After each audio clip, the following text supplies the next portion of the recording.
بسم اللہ الرحمن الرحیم۔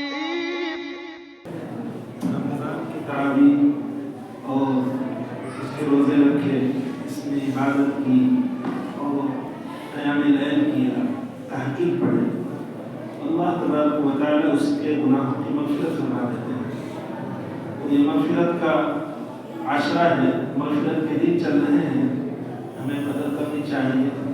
ایک تو تراویح مقدس اور عظیم عبادت ہے جو سنت ہے، اس میں دو سنتیں شامل ہیں۔ ایک سنت تو یہ ہے کہ مستقل تراویح پڑھی جائے، روزانہ 20 رکعت تراویح پڑھنی چاہیے۔ دوسری سنت اس میں یہ ہے کہ قرآن کریم سننا چاہیے، قرآن کریم سنانا یا سننا، یہ مستقل الگ سنت، دو سنتیں جمع ہیں۔ اس میں بعض لوگ روزہ تو رکھتے ہیں، افطاری کرتے ہیں، افطاری کے بعد طبیعت موجود ہوتی ہے تو خوب کھاتے ہیں، پھر بعد میں تو نماز بھی قضا کر دیتے ہیں، اور تراویح تو سوچتے ہیں کہ بھائی آج تو ہمت نہیں ہے، تراویح کو چھوڑ دیتے ہیں۔ یہ مستقل سنت ہے، اس کو چھوڑنے کا گناہ ہے۔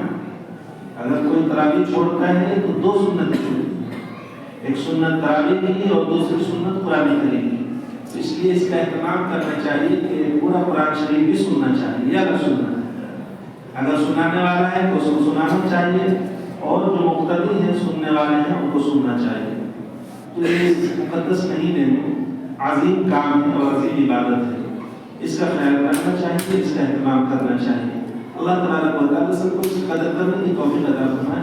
دوسری بات اس میں جیسے کہ ہم نے پہلے بھی بتایا تھا کہ اللہ تبارک و تعالیٰ کی عبادت خود کرنی چاہیے، جو جس طریقے سے عبادت کر سکتا ہے۔ اگر نماز پڑھ کے عبادت کر سکتے ہیں نماز پڑھ کر کرے، نفل پڑھ کے کر سکتے ہیں نفل پڑھ کے کرے، قرآن کریم کی تلاوت کر کے کر سکتے ہیں تو خوب قرآن کریم کی تلاوت کرے، اللہ کا ذکر کر کے کر سکتے ہیں تو اللہ کا ذکر خوب کرے۔ غفلت میں نہ اس کو استعمال کرے، غفلت میں اس کو ضائع نہ کرے۔ اس لیے تھوڑی سی غفلت کی وجہ سے یہ اہم وقت، یہ قیمتی وقت جو بہت ہی عظیم ہے، یہ ضائع ہو جاتا ہے۔ تو اس کو ضائع ہونے سے بچانا ہے، اور اس کے لمحے کی اس کی ایک منٹ کی قدر کرنی ہے۔ اگر آپ نے ہم نے جیسا کہ بتلایا تھا کہ اس میں اگر آپ نے ایک مرتبہ اللہ کا ذکر کیا تو 700 مرتبہ اللہ کا ذکر کرنے کا ثواب ملتا ہے۔ ایک مرتبہ سبحان اللہ کہا تو اس کو 700 مرتبہ سبحان اللہ کہنے کا ثواب ملتا ہے۔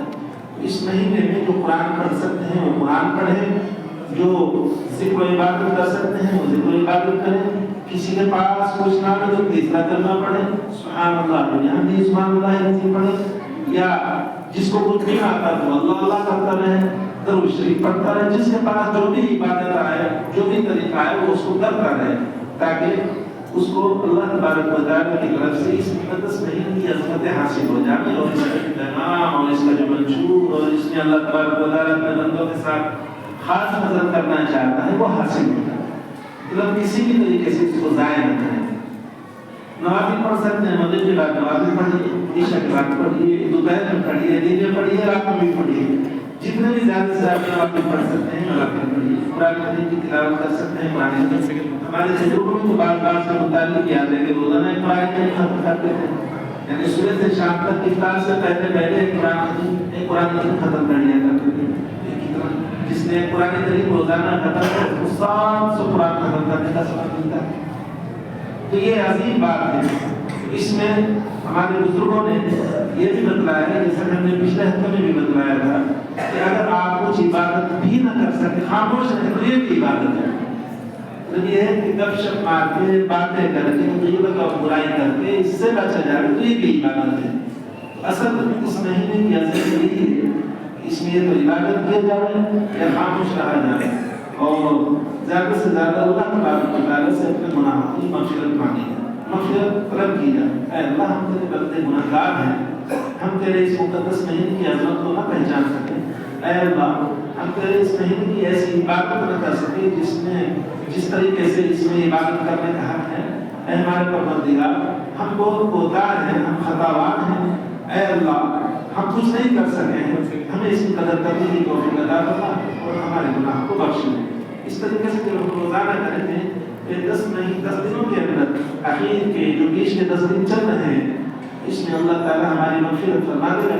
اور یہی ہماری زندگی کا مقصد ہے کہ اللہ ہماری کوتاہیوں کو ہمارے گناہوں کو معاف فرما دے اور اللہ ہم سے راضی ہو جائے تاکہ ہماری جو زندگی ہے دنیا میں یہ بھی کام ہو جائے اور آخرت کی زندگی وہ بھی کام ہو جائے. دیکھیے مسلمان کا روزہ صرف یہی کہ ہم نے صبح سے شام تک افطار کیا ہے, شام تک افطار کیا ہے, یعنی پورے دن میں کچھ نہیں کھایا ہے. مسلمان کا روزہ یہ جسمانی روزہ ہے, یہ مادی روزہ ہے کہ ہم نے صبح شادی سے لے کر غروب آفتاب تک کچھ نہیں کھایا. یہ ہمارا مادی اور جسمانی روزہ ہے. مسلمان کا یہ روزہ صبح سے شروع ہوتا ہے اور افطار پہ ختم ہو جاتا ہے. ایک دوسرا روزہ مسلمان کا وہ روحانی ہے. وہ روحانی روزہ اس کے بلوغ کے بعد, بالغ ہونے کے بعد سے لے کے شروع ہوتا ہے اور جب اس کا دم نکلتا ہے تو اس کا افطار ہوتا ہے. یہ روزہ بڑا روزہ ہے, عظیم روزہ ہے. اس روزے میں اس کو گناہوں سے بچنا ہے.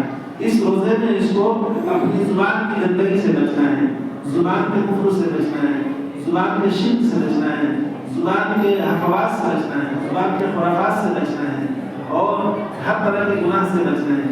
یہ روزہ لمبا ہے, طویل ہے, یہ روحانی روزہ ہے. یہ کب سے شروع ہوتا ہے؟ جب مسلمان بالغ ہوتا ہے, اس وقت سے لے کر جب اس کا دم نکلتا ہے. ایک روزہ جو ہم صبح سے شام تک رکھتے ہیں اس کا وقت افطار کا فجر کے وقت ہو جاتا ہے. یہ روزہ جو روحانی روزہ ہے یہ ہمارے بالغ ہونے کے بعد سے جو ہمارا سانس نکلتا ہے اس وقت ختم ہوتا ہے اور اس کا افطار اللہ تبارک و تعالیٰ کے دربار میں ہوتا ہے. تو یہ دو طرح کے روزے ہیں مسلمان کے.